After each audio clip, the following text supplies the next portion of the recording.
It is an honor to join you all on Nelson Mandela International Day. Having spent time with many of Mandela's family members over the years, I speak to you today with humility, mindful of how much the man they loved means to so many. Those of us not fortunate enough to know Mandela well have come to understand the man through his legacy. The letters he wrote alone in his prison cell, the speeches he delivered to his people, and those incredible shirts that he sported. We've also come to know him through the photographs of a person who, even when confronting unimaginable cruelty and injustice, almost always had a smile on his face. For me, there's one photo in particular that stands out. On my wall and in my heart every day is an image of my mother and Mandela meeting in Cape Town in 1997. The photo was presented to me by the late Archbishop Desmond Tutu, whose friendship and inspiration were their own treasured gift.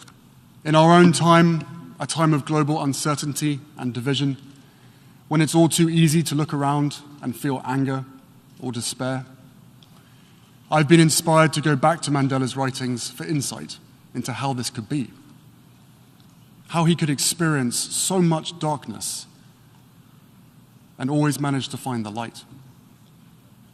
There I found a few lines that stopped me in my tracks. In a letter from prison, he wrote, "I feel my heart pumping hope steadily to every part of my body, warming my blood and pepping up my spirits. I am convinced that floods of personal disaster can never drown a determined revolutionary. To a freedom fighter, hope is what a lifebelt is to a swimmer, a guarantee that one will keep afloat and free from danger." It moved me even more when I saw the date, August 1st, 1970, 7 years into Mandela's imprisonment, not even 1/3 of the way through. This has been a painful year in a painful decade. We're living through a pandemic that continues to ravage communities in every corner of the globe. Climate change wreaking havoc on our planet, with the most vulnerable suffering most of all. The few weaponizing lies and disinformation at the expense of the many. And from the horrific war in Ukraine to the rolling back of constitutional rights here in the United States, we are witnessing a global assault on democracy and freedom, the cause of Mandela's life.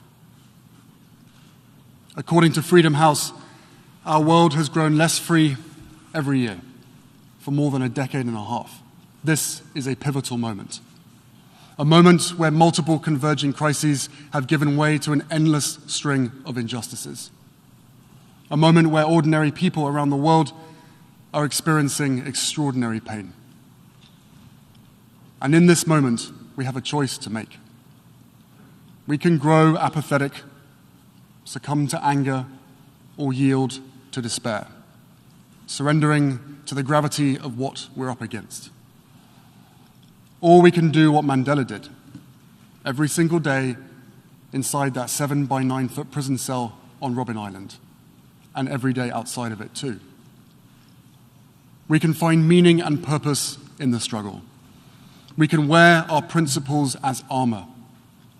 Heed the advice Mandela once gave his son to never give up the battle even in the darkest hour. If we can see one another's humanity just as he did, a better day will truly be on the horizon. Thank you.